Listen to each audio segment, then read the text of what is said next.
আমরা এখনো সভ্য জাতি হতে পারিনি। কেননা দেখুন আপনারা কি হচ্ছে, জমি নিয়ে মারামারি করতেছে, মহিলার গায়ে হাত তুলতেছে। জমি আছে, থাকবে, সব সময় থাকবে, সারা জীবন থাকবে, কিন্তু এই জমি আপনি কি নিতে পারবেন? জমি নিয়ে বেজাল করে কি করবেন? জমি নিয়ে বেজাল করলে কোনো কিছুই পাবেন না। একটা মেয়ের গায়ে হাত দিয়ে আপনারা এরকম ভাবে লাঞ্ছিত করতেছেন মেয়েটাকে। আসলে এই জিনিসটা করা কি আপনাদের ঠিক হয়েছে?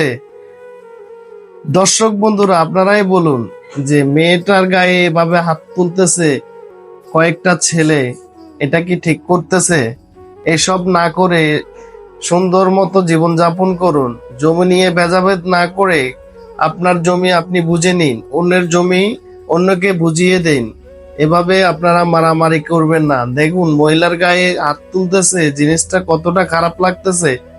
যাদের এই সমস্যাগুলা হয় তারাই বুঝতে পারবে। ভিডিওটি ভাই শেয়ার করে দিবেন। এই জায়গা জমি ভেজাল এগুলা না করে আপনারা শান্তিতে থাকার চেষ্টা করুন। জায়গা জমির ভেজাল সব জায়গার মধ্যে হয়। এই জায়গা জমি নিয়ে মারামারি কাটাকাটি অনেক কিছুই হয়। এই জায়গা জমি আপনারা কখনোই মরে গেলে নিয়ে যেতে পারবেন না। তাই মারামারি না করে সুন্দর মতো বসে এক মিলিত হয়ে আপনারা বসবাস করুন। মরলে কখনো এই জায়গা জমি আপনার কাছে যাবে না। মরলেই আপনি একাই চলে যাবেন, টাকা পয়সা বাড়ি গাড়ি কিছুই যাবে না। তাই মারামারি না করে নারীকে সম্মান দিন, নারীর প্রতি সহনশীল হন, নারীকে যত্ন করুন। জায়গা জমি কখনোই বাদ দিবে না, একদিন মরতেই হবে।